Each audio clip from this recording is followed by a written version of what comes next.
पाहायला मिळाले। आपण देखील सातत्याने त्याचा पाठपुरावा करताय, मोठा निधी आणलेला आहे। काय एकंदरीत पाणी पुरवठ्याच्या अनुषंगाने चर्चा झाली, कारण अशी माहिती समोर येते की ज्या पद्धतीने जलशुद्धीकरण प्रकल्प जो आहे तोच अद्याप त्याची जमीनच मिळालेली नाही, मग हा प्रकल्प पूर्ण होऊन तरी उपयोग काय, असा एक प्रश्न उपस्थित झाला। मागच्या 7 ते 8 वर्षापासून 12 लाख सोलापूरकरांना एक स्वप्न दाखवलं जातं की दुहेरी पाईपलाईन पूर्ण झाल्यानंतर शहराला रोज पाणी पुरवठा केला जाईल।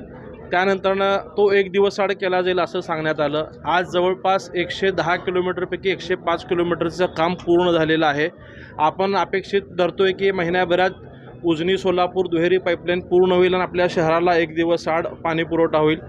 याबाबत अधिवेशनामध्ये मी देखील आवाज उठवला आणि जे 89 कोटी रुपये मागच्या अनेक महिन्यापासून थकलेले होते ते आदरणीय मुख्यमंत्री देवेंद्रजी फडणवीस साहेब यांनी तातडीने रिलीज केले आणि एक सगळा आनंदाचा वातावरण आपल्या सगळ्या सोलापूरकरांमध्ये असताना महापालिकेच्या अधिकाऱ्यांशी चर्चा करताना ऑफ द रेकॉर्ड एक गोष्ट लक्षात आली की जी दुहेरी पाईपलाईन पूर्ण केली जाणार आहे, परंतु पाणी आल्यानंतर जे फिल्टर करण्यासाठी जे जलशुद्धीकरण केंद्र पाकणी येथे प्रस्तावित आहे त्याची जागाच अद्याप महापालिकेने ताब्यात घेतलेली नाही आहे। ती जागा वन खात्याच्या ताब्यात आहे।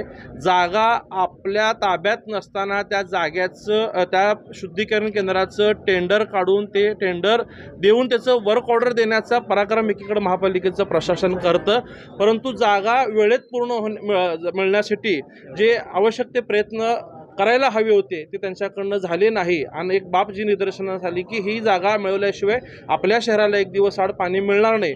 म्हणून आजच्या DPDCच्या बैठकीमध्ये मी या संबंधित पालकमंत्री महोदयांच्या निदर्शनास ही बाब आणून दिली आणि त्यात त्यांनी महापालिका आयुक्तांकडून सगळे उत्तर जाणून घेतले आणि त्यात त्यांचं पालकमंत्री महोदयांचंही समाधान झालं नाही, आमच्या लोकप्रतिनिधींचंही समाधान झालं नाही। आणि चर्चेच्या अंती पालकमंत्री महोदयांनी असा निर्णय घेतला की महाराष्ट्र शासनाच्या वन खात्याकडे या जागेसाठी प्रयत्न करूयात आणि त्यासाठी काही 9.5 कोटी रुपयाची रक्कम लागणार आहे, ती वेळप्रसंगी महाराष्ट्र शासनाकडनं आणायचा प्रयत्न करूया। त्यात जर विलंब होत असेल तर ते 9.5 कोटी रुपये महापालिकेने स्वतःचे तातडीने उपलब्ध करून द्यावेत, कारण का ती जागा कायमस्वरूपी महापालिकेच्या मालकीची होणार आहे आणि एवढा मोठा 800,000 कोटीचा योजना ज्या कामासाठी अडकलेली आहे ती पूर्ण करण्याची त्यांनी याबाबतची सूचना दिलेली आहे। दादा, खरं तर हा